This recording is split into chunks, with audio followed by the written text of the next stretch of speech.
best way to understand the commons is to feel its power, to know what it means to care for something that is part of you, but also to belong to something that is bigger than you. We live in a world that is increasingly mediated by the market. I don't think we have enough time to sit down and think and act. And I think there are other and better ways. We need more common spaces in general. This is where the value is. We have to recommon time. We've lost so much through the centuries. You think about when we were sort of being separated from the rhythm of working with the land, when the land was enclosed, people were removed from the commons. And so that practice of doing things together, now things have become more individualized. Through commoning, we can start to remember. I've been involved with Coexist for 2 years now, and Coexist as an organisation basically seeded the Bristol Commons, born out of the trauma of losing Hamilton House, a huge community space in Bristol that got evicted in 2018. And so kind of the fundamental part was to try and create more resilience, protect community spaces and explore things like community ownership through extensive consultation with communities around Bristol, building our collective power from the grassroots up. It was our invitation to bring people together 2 years ago at Trinity that it got people energised and ready to jump into working groups, and supporting the emergence of that by securing funding and then providing funding and being an anchor organisation as well. Coexist being one of the founders and Diverse Artists Network. The Diverse Artists Network has been an integral part of the Commons process, supporting artists from diverse backgrounds to be able to move ahead with guidance, to get recognized, to get paid for their work and grow in their creative journey.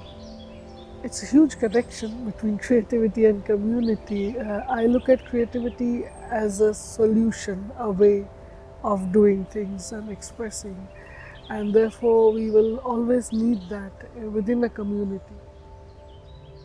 Last year I decided to do a course in printmaking. Going into that space, I saw that can be quite elitist and quite exclusive. Having my background in political ecology, geography, commoning, also being part of the storytelling group of the Bristol Commons, really connected to how a visual language can express. Just had the idea to bring people from the Bristol Commons and people that study printmaking together and use these two different practices, one that is more activist and one which is more focused on fine art, debunking the narratives that oppose the commons, translated into these prints. People understand the commons differently, and I think that's the beauty as well of the commons. It's something that is cultural, it's something that is personal and social and primarily collective. I've been involved in the storytelling working group, and we've explored things like how do we tell the story of the commons, what kind of language do we use to make it as accessible as possible, help people recognise that there's already so many practices of commoning already in their lives. The storytelling group collaborated with the People's Republic of Stokes Croft to do a big co-created mural, and we worked with a local artist to design a process, and she invited people from the commons community to do a whole collaborative design process to basically co-design this huge street mural. Anyone from the street was invited to join and paint and add their stories to this kind of commons fabric that was all stitched together.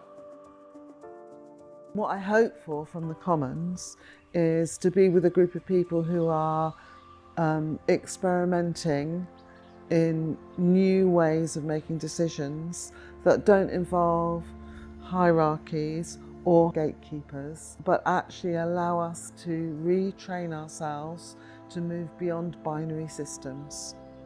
I'm white and privileged, and that has given me enough time to look around at what might be out there that relieves the oppression that is an intrinsic part of the engine of capitalism. It's incumbent on me to work hard at doing that. When there was a call out for people to be involved in event planning for the Festival of Commoning, it was great for me because there's enough freedom for people to flow through the structure, that there was the right balance.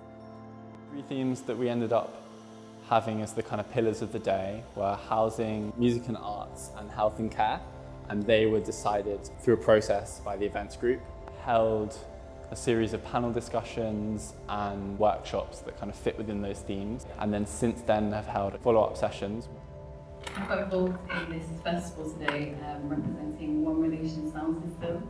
I specialise in anything around community engagement, anything that engages the community to have these conscious shifts, but also this shift in their behaviour. So my main creative weapon and medicine is my voice. So that refers to my singing. Everything's related. We all come from the same source, we're all relatives of each other, but also every topic is related.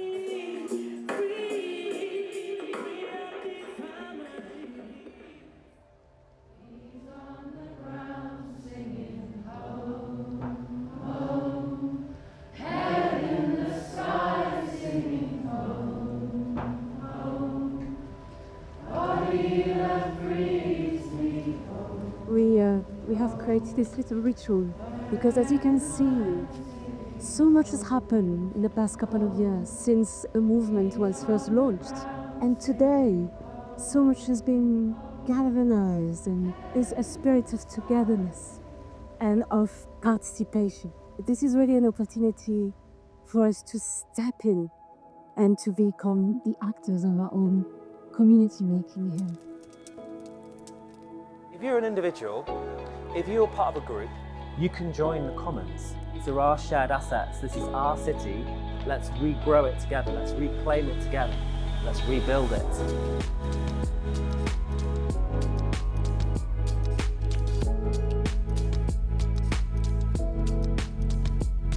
We are a very emergent movement, so a really exciting time. And anything that you bring and add will inevitably mould and shape what the Bristol Commons becomes.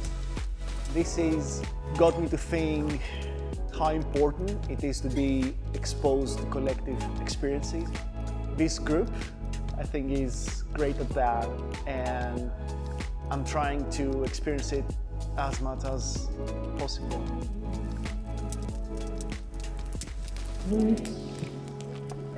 Stand